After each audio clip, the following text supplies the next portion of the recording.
Hello जी, नमस्कार। स्वागत है आपका एनवीरा ऑनलाइन स्कूल पर। मैं जितेंद्र सैनी, आपका बायोलॉजी टीचर।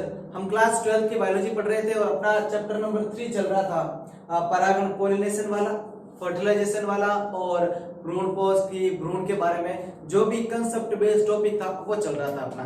लेकिन हमने पहले पार्ट में जो स्टार्ट किया था वो पोलिनेशन के बारे में था, यानी कि परागण के बारे में, क्योंकि परागकण है जो किसी न किसी माध्यम द्वारा, यानी किसी न किसी माध्यम द्वारा मतलब कि कोई ना कोई मीडिएटर रहेगा, उनकी वजह से वह नर गैमेट्स होते हैं जो वह पराग कोश से वर्तिकाग्र की सतह पर, वर्तिकाग्र क्या, फीमेल रिप्रोडक्टिव ऑर्गन्स, अंडक का एक भाग होता है वर्तिकाग्र, मंचनुमा संरचना, वो हमने देखी थी पिछले 3 से 4 चैप्टर्स, इस चैप्टर के पार्ट्स के अंतर्गत हमने उसी के बारे में डिस्कस किया है। आज उसी को हमने जो निषेचन वाला पार्ट आरंभ किया था उसको कंटिन्यू लेंगे। हमने फर्टिलाइजेशन जो निषेचन पढ़ रहे थे उसका आज ये पार्ट हम कह सकते हैं कि उसके अंदर ये तीसरा पॉइंट है, उसके अंदर ये तीसरा पॉइंट है। कैसे कि हमने निषेचन के अंतर्गत क्या क्या चीजें पढ़ी है। देखिए, हमने निषेचन के अंतर्गत क्या पढ़ा, वो मुख्य इंपॉर्टेंट है कि निषेचन होता है जो, यानी कि युग्मकों के संलयन, नर और मादा युग्मकों का जब संलयन होता है तो निषेचन की क्रिया होती है। तो हमने निषेचन में क्या पढ़ा था, निषेचन में पहला था, सबसे पहले हमने पराग कणों का अंकुरण, क्या पढ़ा था हमने, पराग कणों का अंकुरण। ये इसीलिए रिपीट कर रहे हैं क्योंकि रिप्रोडक्शन का जो प्रोसेस है वो अपने एंडिंग की ओर है, यानी कि समाप्ति की ओर है। अगर ये चीजें वापस रिपीट नहीं हुई तो इसके आगे की पार्ट समझ में ही नहीं आएगा।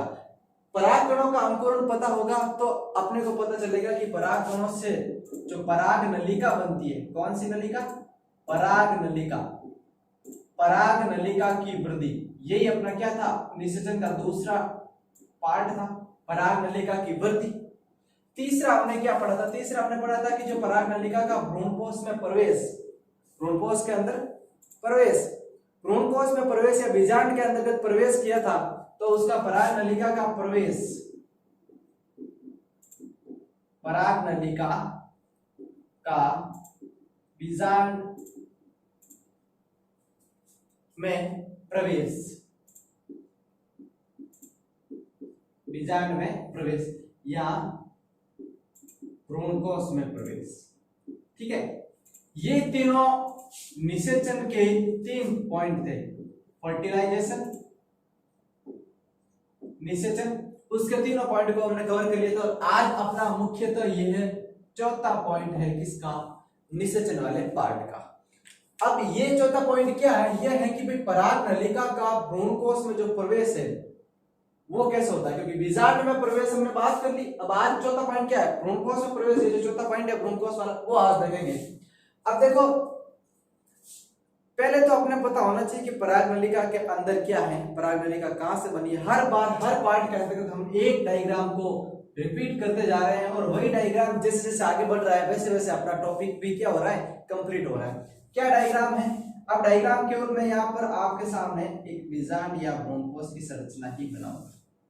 ठीक है, क्योंकि इससे पहले की चीजें हमने पढ़ ली है, कैसे परागकण बनते हैं, किस प्रकार परागकण है जो परागण की क्रिया द्वारा वर्तिकाग्र पर आते हैं, फिर वहां से पराग नलिका का प्रस्फुटन या अंकुरण होता है, पराग नलिका की लंबाई होती है, वो किस प्रकार किन किन माध्यमों के ऊपर निर्भर करती है, उस लंबाई के दौरान पराग नलिका की जो लंबाई है वो वर्तिका की लंबाई पर निर्भर करती है, कौन उसको कैसी गति करवाता है, वो सारी चीजें हमने पहले वाले पार्ट के अंतर्गत देखी है। आज देखो हम एक डायग्राम बना रहे हैं और ये बहुत ही इंपॉर्टेंट डायग्राम है, क्योंकि अब मेन रोल यही होगा। क्या मेन रोल है, हम बता रहे हैं भ्रूणकोश की संरचना, भ्रूणकोश की संरचना। भ्रूणकोश की संरचना में मैंने बात की थी कि यह एक 7 कोशिकीय तथा 8 केंद्रकीय, 7 कोशिकीय तथा 8 केंद्रकीय संरचना थी। कैसे थी, 7 कोशिकीय तथा 8 केंद्रकीय संरचना।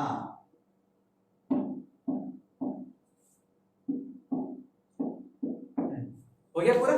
कैसे, अब इसका नामकरण कीजिएगा। नामकरण देखो, ये बहुत चीजें रिपीट हो रही है, अगर ऐसा कोई टॉपिक अगर बार बार आ रहा है, आपने जो पढ़ा है तो उसको देखते समझने के साथ साथ अपने खुद के माइंड के अंदर भी रिवाइज कीजिएगा। अच्छा इसका ये नाम है, ये इस प्रकार जुड़ी हुई है, इसका आगे का पार्ट ये है, इसका कार्य ये है, इसको यहाँ पर इसका कार्य क्यों है, इसका आगे बदलाव कैसे होगा, वो सारी चीजें। तो मैं यहाँ पे आपके सामने नामकरण करता हूँ। देखो ये क्या है, ये है प्रतिध्रुवी कोशिकाएं। क्या है?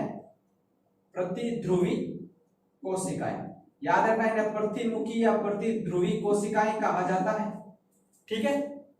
बीज के अंतर्गत क्या है? बीज के अंतर्गत हम बोलते हैं जिसे ध्रुवीय केंद्रक, ध्रुवीय केंद्रक, या जिसे हम द्वितीयक न्यूक्लियस या द्वितीयक केंद्रक भी कहते हैं, द्वितीयक nucleus, secondary nucleus.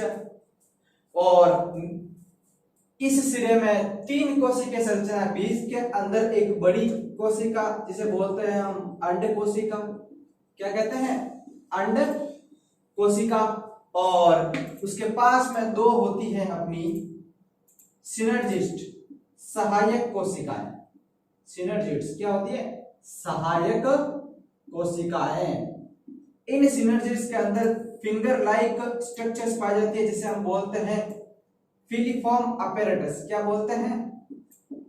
Filiform apparatus. तो मुख्य रूप से कोशिकाएं कितनी नजर आ रही है, गिनिएगा मेरे साथ, और याद रखने का यही सबसे आसान तरीका है।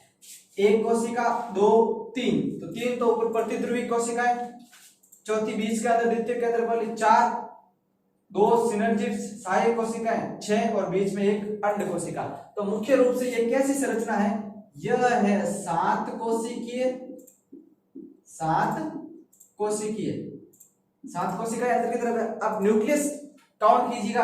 देखो एक इसका न्यूक्लियस, एक इसका और एक इसका, तो नीचे की तरफ 1, 2 और 3 कोशिकाओं में 3 न्यूक्लियस, ऊपर की तरफ भी देखो 1, 2 और 3 कोशिकाओं में 3 न्यूक्लियस, 3 + 3 = 6 न्यूक्लियस तो यहाँ पर हो गए। अब देखो बीज के अंदर एक कोशिका के अंदर 2 न्यूक्लियस नजर आ रहे हैं जिसे हम बोलते हैं द्वितीय केंद्र, ध्रुवीय केंद्र बोलते हैं। बीच में एक कोशिका संरचना, लेकिन केंद्र कितने हैं? 2। तो इसके अंदर 7 कोशिकीय तथा 8 केंद्रकीय संरचना बनती है। 7 कोशिकीय तथा 8 केंद्रकीय संरचना बनती है। ये जो संरचना है यही चलकर इसके अंदर ही सारा के सारा निषेचन का पार्ट होने वाला है। अब हम कहां तक पहुंचे? हम पहुंचे हैं कि भाई पराग नलिका जो है उसको भ्रूणकोश में प्रवेश कराना। पहले पराग नलिका के बारे में ही समझ लीजिए कि पराग नलिका क्या होती है।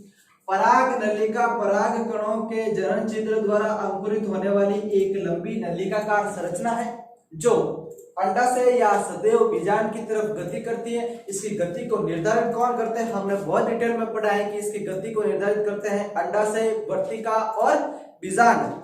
ठीक है। और ये रसायन विचलन गति करती है तथा हमेशा एक दिशीय गति करती है, एक ही दिशा में गति करती है। अब इस पराग नलिका के अंदर कितने नर युग्मक होते हैं? 2 नर युग्मक होते हैं, 1 और 2 क्या है? नर युग्मक होते हैं। अब ये जो पराग नलिका है वो भ्रूणकोश में प्रवेश किस प्रकार करती है, किस किस कंडीशन या पोजीशन में करती है? बीजांड में प्रवेश की हमने बात कर ली थी, माइक्रोपाइलर एंड से गिरती है, चलाजा एंड से एंटर करती है, या अध्यावरण इंटीग्यूमेंट्री से भी वो क्या करती है? एंटर करती है बीजांड में। अब बात करेंगे यही जो पराग नलिका थी उसका भ्रूणकोश के अंदर प्रवेश। इसके अंदर प्रवेश किन किन वे से हो सकता है? इसी एक ही डायग्राम के अंतर्गत हम ये तीनों पोजीशंस पढ़ेंगे और बहुत अच्छे से आपको समझ में आएगा। देखिए सबसे पहले है कि ये पराग नलिका जो है वो अंड कोशिका तथा एक सहायक कोशिका के मध्य से प्रवेश करती है। मान लीजिए कि यह एक पराग कोशिका है, इसके अंदर 2 नर युग्मक होते हैं, 2 नर युग्मक। अब इसको क्या करना है? सबसे पहली पोजीशन क्या है? कंडीशन है अंड कोशिका तथा एक सहायक कोशिका के बीच में से। तो ये रही अपनी अंड कोशिका और ये दोनों तरफ है सहायक कोशिका। तो अंड कोशिका तथा एक सहायक कोशिका के बीच में से ऐसे भी प्रवेश कर सकती हैं। ये देखो ये 2 आ गए न्यूक्लियस। देखो एक ये होगी सहायक कोशिका और एक होगी अंड कोशिका। ठीक है। तो एक अंड कोशिका तथा एक सहायक कोशिका के मध्य से भी ये पराग नलिका प्रवेश कर सकती है। याद रखना यहाँ पर एक नोट लगा के चीज इंपॉर्टेंट है कि जो अंड समुच्चय होता है, अब अंड समुच्चय किसे कहते हैं? वापस रिवर्स होना, देखो अंड कोशिका और सहायक कोशिका तीनों को, यानी कि 2 सहायक कोशिका और 1 अंड कोशिका, इनको कंपाउंड फॉर्म में बोलते हैं अंड समुच्चय। क्या बोलते हैं? कंपाउंड या कंपाउंड फॉर्म में बोलते हैं अंड समुच्चय, क्योंकि ये सभी एक ही क्षेत्र में रहती है, आसपास रहती है। इनको सम्मिलित फॉर्म में क्या बोलते हैं? अंड समुच्चय। तो नोट लगाकर एक चीज अपने को पता होनी चाहिए कि जब अंड समुच्चय में पराग नलिका के प्रवेश करने से पहले ही, पराग नलिका के प्रवेश करने से पहले ही, अंड समुच्चय में पराग नलिका के प्रवेश करने से पहले ही दो सहायक कोशिकाओं में से एक सहायक कोशिका, बहुत इंपॉर्टेंट चीज है, दो सहायक कोशिकाओं में से एक सहायक कोशिका, दो सहायक कोशिकाओं में से एक सहायक कोशिका पहले ही अपहासित हो जाती है, पहले ही अपहासित यानी कि रिड्यूस्ड हो जाती है। तो पीछे कितनी बची? पीछे केवल एक ही बची। तो इसी के आधार पर हम कहते हैं कि पहली स्थिति वह बनती है कि अंड कोशिका तथा एक सहायक कोशिका के मध्य से पराग नलिका भ्रूण कोश के अंदर प्रवेश करती है। इस पूरी संरचना को क्या बोलते हैं? भ्रूण कोश। ठीक है। अब देखो दूसरी स्थिति क्या पैदा होगी? पहली तो होगी कि भाई एक अंड कोशिका और एक सहायक कोशिका के बीच के अंदर प्रवेश करेगी। दूसरी, और याद रखना कि मैक्सिमम यानी कि अधिकांशतः इसी स्थिति के अंतर्गत पराग नलिका भ्रूण कोश के अंदर प्रवेश करती है। दूसरी स्थिति क्या पैदा होती है? दूसरी स्थिति देखिए, दूसरी स्थिति यह है कि भ्रूण कोश की भित्ति तथा एक सहायक कोशिका के मध्य से, अब देखो भ्रूण कोश की भित्ति कौन सी? अब भ्रूण कोश की भित्ति पूरी, इसको यहाँ पे एक छोटा सा अलग डायग्राम बनाते हैं। केवल और केवल हम क्या बनाएंगे? भ्रूण कोश की भित्ति, भ्रूण कोश की भित्ति, और बीच में क्या बनाएंगे? केवल एक अंड कोशिका, और दोनों तरफ क्या बनाएंगे? सहायक कोशिका।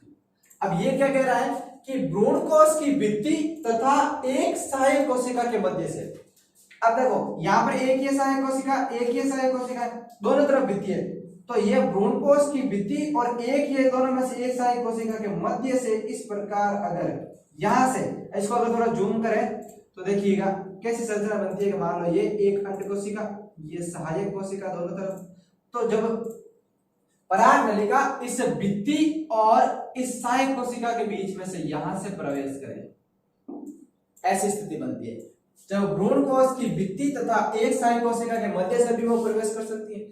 और तीसरी और इंपॉर्टेंट चीज क्या है कि वो एक सहायक कोशिका को भेदते हुए भी एंटर कर सकती है।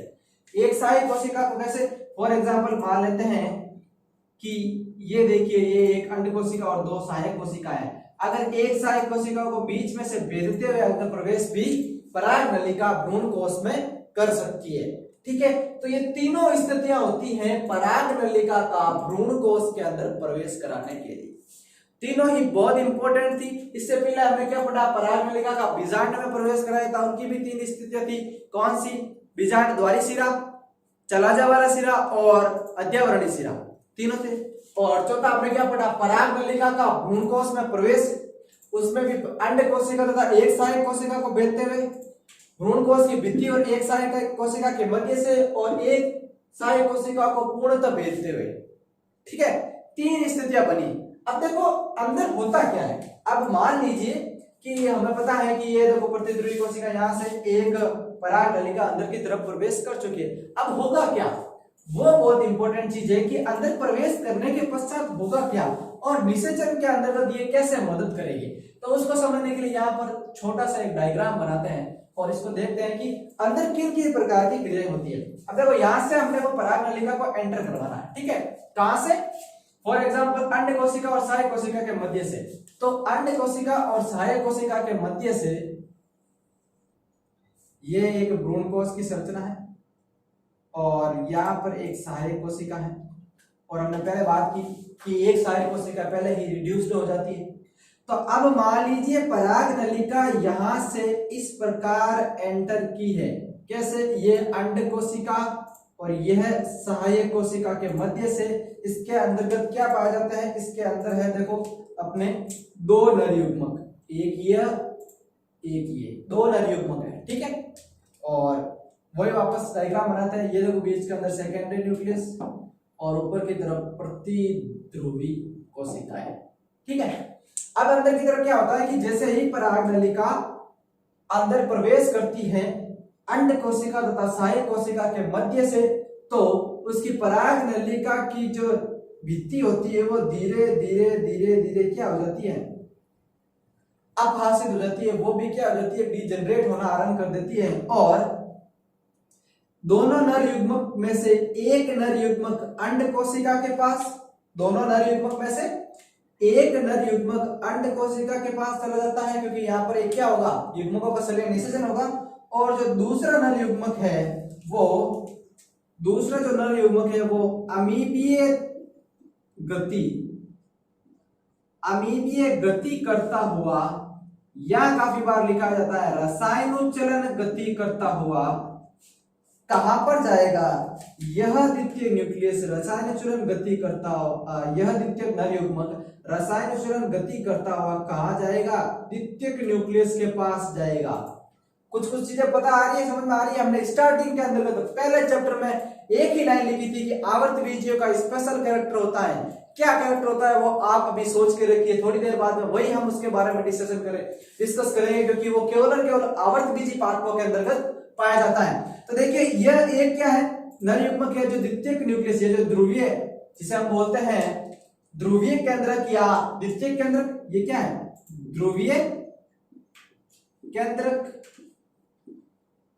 या जिसे हम बोलते हैं द्वितीयक केंद्रक सेकेंडरी न्यूक्लियस, जिसे डेफिनेटिव न्यूक्लियस भी कहा जाता है। और ऊपर की तरफ क्या है, प्रतिमुखी कोशिकाएं।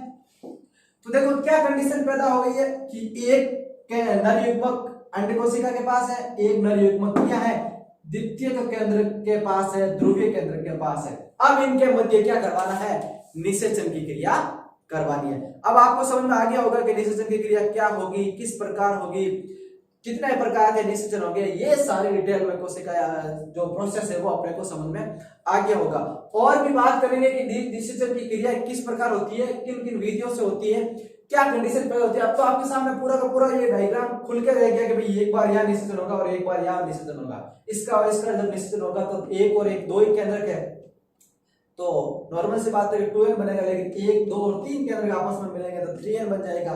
तो निषेचन की क्रिया तो 2 बार हो रही है, लेकिन 3 केंद्रकों का संलयन हो रहा है, इसे क्या बोलेंगे, त्रिक संलयन कहेंगे। यही हम अभी आगे बात करेंगे। अब अपना निषेचन का जो अगला और अंतिम पार्ट क्या रह गया है कि वो है अपना, देखिए अगला है द्विनिषेचन, द्विनिषेचन तथा त्रिक संलयन। क्या है, द्विनिषेचन तथा त्रिक संलयन। ये किसका पार्ट है, ये अपने निषेचन का अगला और अंतिम पार्ट है। इससे पहले हमने जो भी चीजें पढ़ी है वो केवल भ्रूणकोश के अंतर्गत आकर रुक गई है, और ये अंतिम निषेचन की क्रिया है जो अपने को अब करवानी है। किनके मध्य, नर और मादा युग्मकों के मध्य। नर युग्मक भी हम हैं जो भ्रूणकोश के अंतर्गत लेके आ चुके हैं। तो चलिए इसको समझने का प्रयास करते हैं। सबसे पहले तो बात करते हैं कि ये द्विनिषेचन के बारे में, ये जो निषेचन की प्रक्रिया है इनके बारे में सबसे पहले किसने बताया था। तो इसकी थोड़ी जनरल डिटेल है कि नावासचिन एक वैज्ञानिक था, नावासचिन ने लीलियम पादप के अंतर्गत द्विनिषेचन की प्रक्रिया को सर्वप्रथम एक्सप्लेनेशन किया था। और ये तो इसकी जनरल जानकारी हो गई, लेकिन द्विनिषेचन और त्रिक संलयन होता क्या है देखिएगा। अपने पास क्या थे, अपने पास थे देखो 2 नर युग्मक, नर युग्मक क्या थे अपने पास, नर युग्मक थे। कितने थे कि भाई साहब अपने पास तो एक तो नर युग्मक था ये वाला, और दूसरा नर युग्मक था ये वाला। समझने का प्रयास कीजिए। 2 कहां से है, वापस रिपीट कर देता हूं कि एक पराग नलिका थी, उसके अंदर 2 नर युग्मक थे, नहीं थे, और एक गया था अंड कोशिका के पास और एक गया था ध्रुवीय केंद्रक के पास, ध्रुवीय कोशिका के पास गया था। तो देखिए नर युग्मक कितने थे, 2। अब क्या करेगा ये नर युग्मक, जो दोनों नर युग्मक हैं, अब दोनों में से देखिए पहला नर युग्मक जिसे हम बोलते हैं, ये लो प्रथम नर युग्मक, नाम देते हैं अपने हिसाब से, और किसे देते हैं हम द्वितीय नर युग्मक। एक पराग नलिका के अंतर्गत 2 नर युग्मक थे, एक था प्रथम नर युग्मक और दूसरा क्या है, द्वितीय नर युग्मक। अब देखो हमने क्या कहा था, हमने कहा था कि पराग नलिका द्वारा लाया गया भ्रूण कोश के अंतर्गत प्रथम नर युग्मक या पराग नलिका द्वारा लाया गया एक नर युग्मक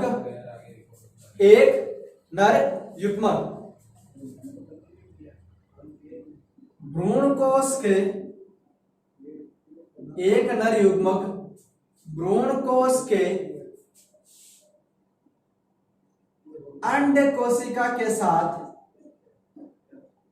भ्रूण कोश के अंड कोशिका के साथ संलयित हो जाता है, संलयित हो जाता है। कहने का मतलब यह है कि नर युग्मक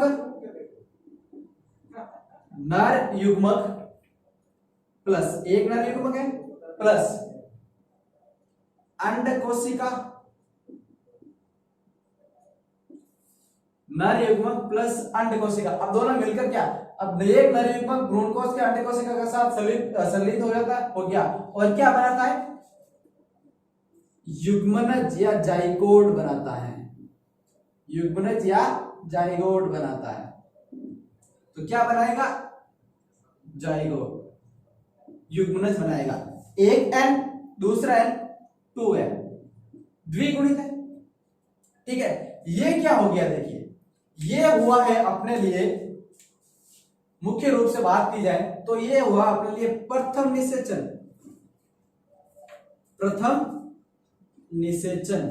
जिसे हम सत्य निषेचन भी कहते हैं, क्योंकि सत्य निषेचन यही हुआ है ट्रू फर्टिलाइजेशन, सत्य निषेचन। कैसे कि एक नर युग्मक और एक अंड कोशिका दोनों मिलकर जाइगोट बनाएंगे, युग्मनज का निर्माण करेंगे।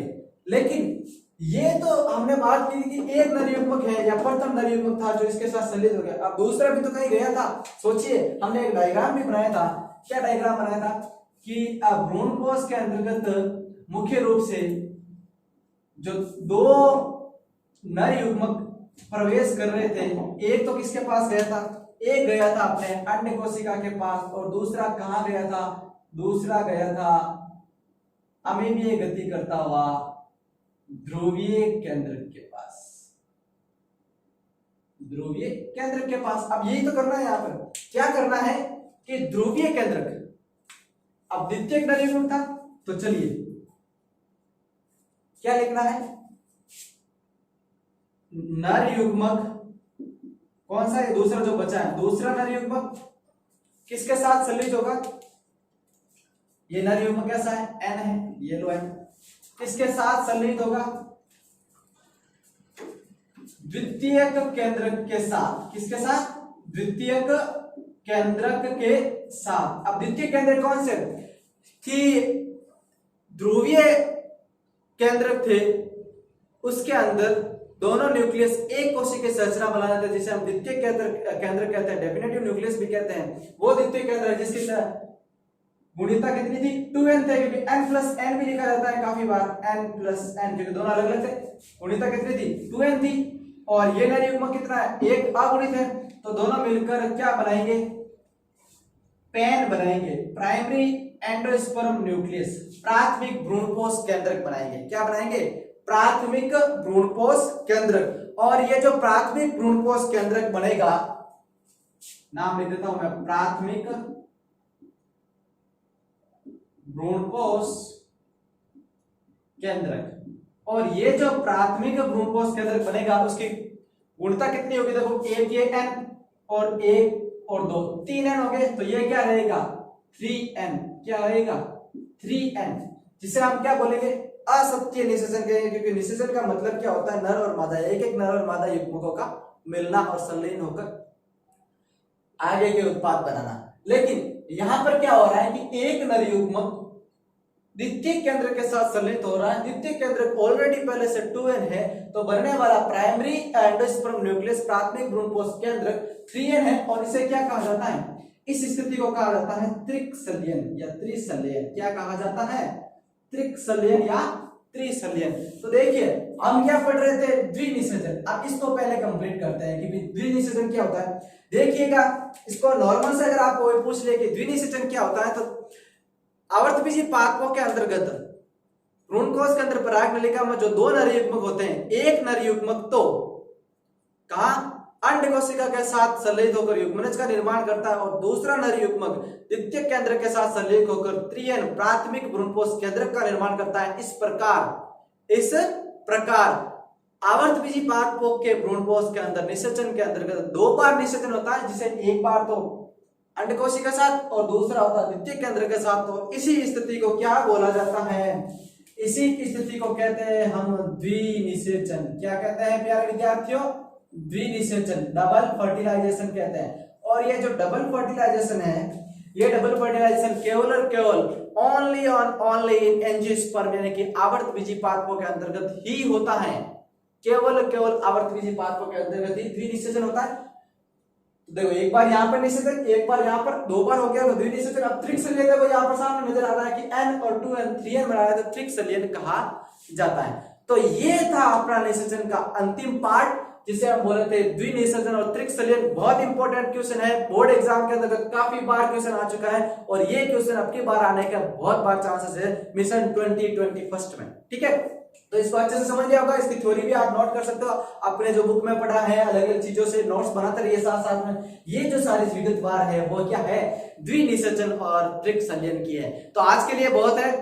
ये जो अपना निषेचन वाला पार्ट कंप्लीट होता है, उसके बाद अगले वीडियो के अंदर हम इसी चैप्टर का एक और नया इंटरेस्टिंग पार्ट लेंगे और आपको बहुत अच्छे से बायोलॉजी पढ़ाएंगे। तब तक के लिए धन्यवाद।